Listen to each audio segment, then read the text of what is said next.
A quick note. Today's program features an uninvited third guest in the form of a jackhammer. We're sorry for the disruption, but our studio is located just next door to the construction site where workers are putting the finishing touches on the renovation of our headquarters. We can't wait to move in, and we look forward to hosting everyone there this fall. From Washington, D.C., this is Middle East Focus. Welcome to Middle East Focus. I'm Alistair Taylor, MEI's editorial director. And today we're going to be talking about the situation in Idlib, in Syria's northwest. Fighting has been raging there since the Syrian army, with Russian backing, launched a campaign to retake the area about 2 months ago. To discuss where things stand and where they might be headed, I'm joined by two great guests, Charles Lister and Sasha Ghosh-Siminoff. Charles is a senior fellow here at MEI and the director of the Countering Terrorism and Extremism program. Sasha is the executive director and co-founder of People Demand Change, and both are longtime Syria watchers. Charles, Sasha, thank you for joining us, and welcome to the program. Thank you. Thank you for having me. Charles, let's start with you. For listeners who might not follow Syria as closely, can you lay out briefly who the main groups involved in the fighting in Idlib are and what's at stake?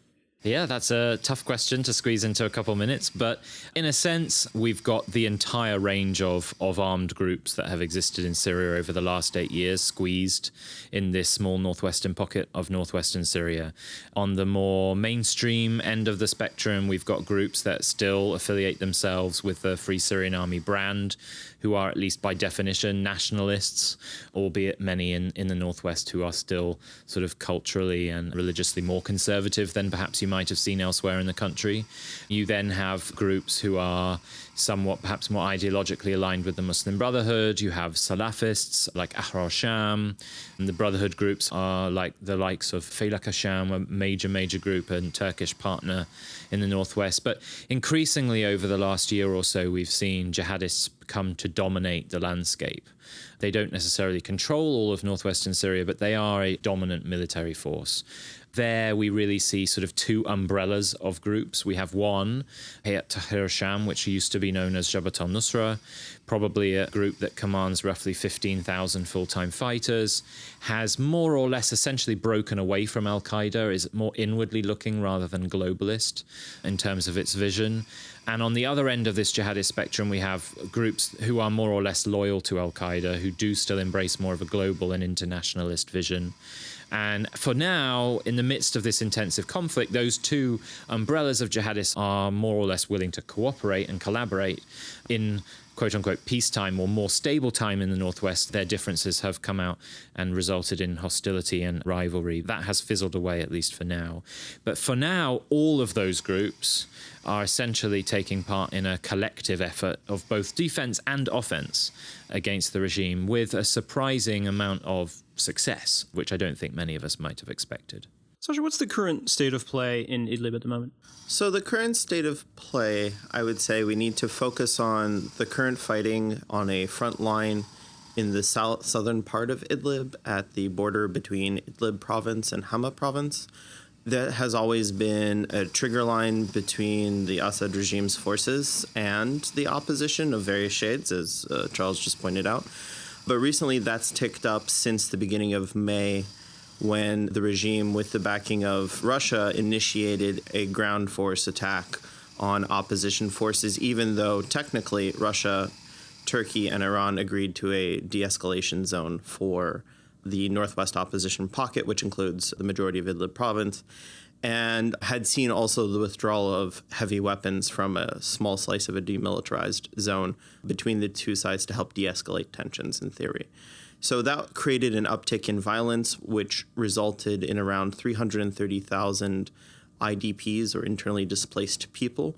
They fled mostly to the north of the province. Some were able to enter areas more firmly under the control of the Turkish government, called the Euphrates Shield area in northern Aleppo. But by and large, people are just being displaced internally within Idlib and just moving from place to place where they can find either A, shelter, B, food, or C, any area not being hit by Russian airstrikes or regime airstrikes currently. Charles, what's the regime's endgame here with this offensive? Well, in simple terms, the regime has always said it was going to retake every inch of Syrian territory, and I think it genuinely believes that, is determined to one day achieve that end. The goal for the regime, though, in a more nuanced sense over the last 6 months has been, I think, to encourage or to facilitate conditions in which an offensive like this was possible. I think Damascus has been consistently frustrated by Russia's hesitancy to launch big military operations in the northwest, hesitancy which I think most of the international community would understand given the challenge. The fact that the cat is out the bag now, the regime has been permitted with Russian permission and backing to launch even what they've called a limited offensive in northern Hama and southern Idlib, and then also in this small pocket of Latakia in the northwest, has given the regime a freedom to know that it can continue to pursue this. Even though, as I pointed to earlier on, I don't think it's actually been all that successful. Really what we saw break out at the end of April and in early May was a two-front offensive by the regime. One, the majority of the effort was within northern Hama, which has always been a sensitive area for the regime in terms of the security of Hama Governorate altogether, Hama Military Airport, which is not too far from opposition territories. When the second front was in Latakia, there, almost every single day from the end of April until around 2 or 3 weeks ago, the regime was routed. Almost every single day they launched a ground offensive, and they've effectively failed to achieve 1 inch of gains. That front has since been closed. It livened up just early this week with new jihadist offensives. But even in northern Hama, early gains, 3 or 4, fairly significant towns were taken, but since then we've seen no significant ground movement. And in fact, we've seen the opposition retake territory. That's been quite humiliating for the regime. It's certainly been humiliating for Russia, which I think permitted this offensive and backed this offensive on the condition that it would be limited, but more importantly, that it would achieve certain strategic objectives, shoring up security in Hama, shoring up security in Latakia, and the security of its airbase in Hammeimim, which is on the Mediterranean coast. Frankly speaking, I don't think either of those objectives have been achieved. Certainly not in Latakia, and perhaps only roughly half achieved in northern Hama. And I think that's going to be a big challenge going ahead. Why? Because the cat is out the bag. The regime isn't going to just cease fire for good. And the humiliation for Russia is a challenge because it now needs to prove itself. So what comes next is going to be the big question, I think. So I think the difficulty about this campaign was that Russia decided, whether cognizantly or not, that they were going to allow the regime to move forward without the backing of Iran. And so going in with no Iranian ground game is always a gamble. Throughout this conflict, Iran has provided clear support for any ground game in any offensive for the regime, while Russia provided air cover. Russia had deployed a lot of reconciled rebel factions from the south into the Fifth Corps up north to participate in this fight. No one really knows exactly why they decided to do this. Some people say it's because they wanted to see if they could coalesce, if they could fight, if they could actually be part of the regime's new reconciled military force, if they could do the ground game by themselves without Iranian support, or if this was simply politically the only way Russia could maneuver in such a way that they could take the most advantage out of whatever gains the regime would make. Because at the end of the day, one of the issues that has always lingered as a result of this de-escalation zone has been the discussion about the M4 and M5 highways and relinking the economic synapses between two halves of the regime's held area that is, bisected by this opposition pocket. And part of the agreement that Turkey and Russia especially had was about clearing these roads of jihadist elements or jihadist actors so that it could open up for economic movement of goods and their services, which until now has not happened, in part because that's a very tall order and a tall ask. It would fundamentally alter who controls the Idlib opposition pocket, and would also fundamentally alter the way in which Turkey has so far engaged in the conflict. And I'm sure Charles has more to say. Yeah, well, just on the Iran thing, I just wanted to add, back in February, there was an Astana meeting in which, as I understand it from several Russian sources who were in Astana in that meeting, I saw them shortly afterwards, and they said to me for the first time that the Iranians had said to them, we will not play a ground role in the northwest. We don't see it as strategically significant for Iranian strategic interests. Their manpower, they thought, was better invested elsewhere in the country. and it wasn't worth the cost that would be necessary, in Iran's view, to actually achieve objectives in the northwest. And I think that's essentially what we've seen take place. I've been thinking about this over the last few weeks, and I find it hard to come to any other conclusion that by doing nothing, by not shedding any blood, by not firing off any bullets, the Iranians have won one of their greatest strategic victories in 8 years of conflict in Syria. They have proven to Damascus, to Moscow, and to, I think, the international community, just how important Iranian-linked proxy ground forces are in achieving Assad's ultimate objectives in Syria. By not doing anything, they have proven that more clearly than they ever have done, I think, in the last 8 years. And that's, again, another big challenge for the Russians, because, if we take ourselves out of the Idlib discussion briefly, go up to 40,000 feet, we are in a position where the Trump administration, or at least people working for the Trump administration, are looking to how a political process might be re-energized or restarted. We've seen 3 very high-level meetings with the Russians, one in Jerusalem with Israel added, and all of them have, in one way or another, I understand, explored the idea of, do we go back to Geneva? Do we start a new political process? Well, for the US and for the Trump administration specifically, and for Israel, that process and the results of it are contingent on the idea that there will be some kind of a withdrawal or a diminishment of Iranian military influence in Syria. How the hell that's going to happen now that Iran has proven clear as day how important they are for the regime to continue to regain territory, I have no idea. So I really do think that the consequences of what we've seen over the last couple of months in Idlib aren't just military, aren't just humanitarian, aren't just about Idlib, but actually have potential implications for Syria-wide going forward, particularly on the diplomatic level. Right, and there's been this shadow battle for control of this regime's state security apparatus over the last 4 or 5 years, especially once the Russians involved themselves in 2015. And I think part of what we might see is that if you have divisions of the security branch or the military that have high links to the Russians and loyalty to the Russians, they're going to have questions about whether their future in the long term should lie with Russia or if they should switch to Iran. And that could have wider political implications within how the Assad regime conducts itself, conducts its policies, what kind of strategies it employs both internally but also with its neighbors and on the international stage. I was just going to ask if this week's reshuffle of the top kind of national security and intel posts within the Syrian apparatus is part of that. I think it's possible. One never knows with the regime what exactly they're up to when they do these reshuffle. It could have a myriad of reasons. But I think part of that is a recognition that the regime cannot achieve long-term victory without Iran's involvement. The Russians have been pounding the Idlib opposition area now since, again, 2015.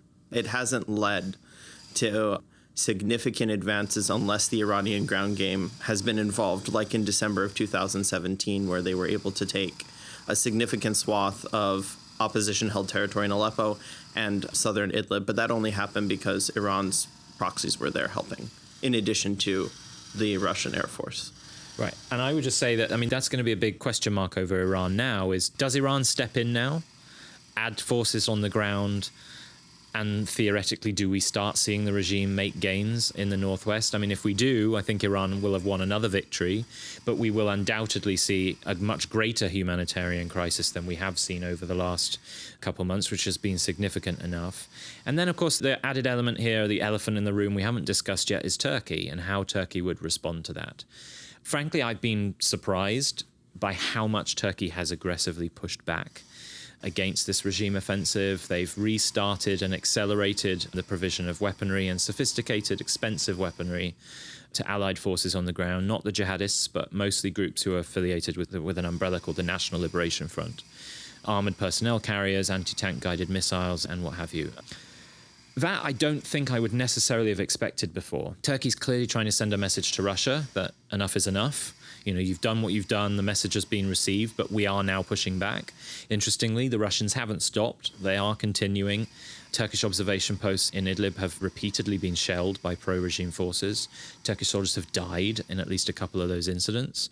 If Iran was to get involved, that would really throw a spanner into the works.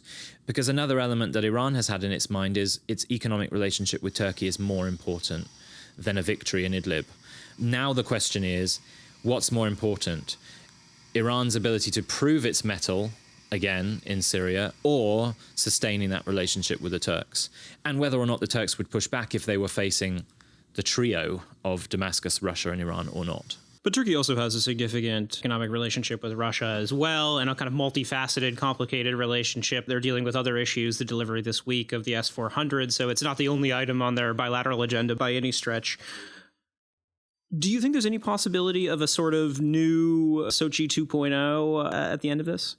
It's hard to see where Sochi can go after this. I mean, the Astana process, to go back to the original design, was to establish these 4 de-escalation zones in Syria to stabilize the country.